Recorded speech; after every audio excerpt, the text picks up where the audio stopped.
आजकल तो हर जगह मिनी देग बिरयानी और मिनी देग बिरयानी ही नजर आ रही है। मैंने भी आज 5 मिनी देग बिरयानी का ऑर्डर दे दिया, लेकिन ये मैंने अपने लिए नहीं दिया बल्कि मैंने अपने बहन भाइयों को सरप्राइज दिया। 4 से 15 मिनट पहले उनके घर में जब ये मिनी देग बिरयानी पहुंची तो वो लोग तो हैरान और परेशानी हो गए कि आखिर ये मिनी देग बिरयानी किसने भेज दी। जब उनको पता चला कि ये मिनी देग बिरयानी मैंने उनको सरप्राइज उनके घरों में भेजी है तो सब बहुत खुश हो गए और सबके फोन आए कि ये तो तुमने बहुत ही जबरदस्त सरप्राइज दे दिया।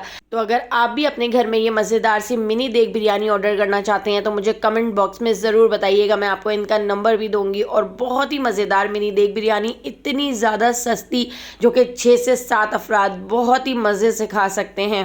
तो इस तरह से छोटे छोटे से सरप्राइज़ देने में बहुत मज़ा आता है। तो आप भी अगर चाहें तो अपने बहन भाइयों को इस तरह से मिनी देग बिरयानी घर बैठे ऑर्डर कर सकते हैं और उनके घरों में ये मिनी देग बिरयानी भेज सकते हैं। इतनी ज़्यादा पसंद आएगी कि आप इसको बार बार मंगवाएंगे। सिर्फ और सिर्फ 2499 रुपये में ये बहुत ही मज़ेदार सी मिनी देग बिरयानी। एक बिरयानी की देग मैंने अपने घर में भी मंगवा ली थी जो हम लोगों को इतनी ज़्यादा पसंद आई थी कि बस हम तो इसके फ़ैन हो गए थे। आप देख सकते हैं कितनी ज़्यादा मज़ेदार लग रही है। इतनी सस्ती मिनी देग बिरयानी जिसके साथ सलाद, रायता, गुलाब जामुन, कोल्ड ड्रिंक बिल्कुल फ्री मिली थी। तो अगर आप भी घर बैठकर ऑर्डर करना चाहते हैं तो मुझे एक कमेंट करके ज़रूर बताइएगा। वीडियो पसंद आई हो तो लाइक, शेयर और सब्सक्राइब करना बिल्कुल भी मत भूलिएगा। आने वाली वीडियो तक मुझे दीजिए इजाज़त। अल्लाह हाफ़िज़।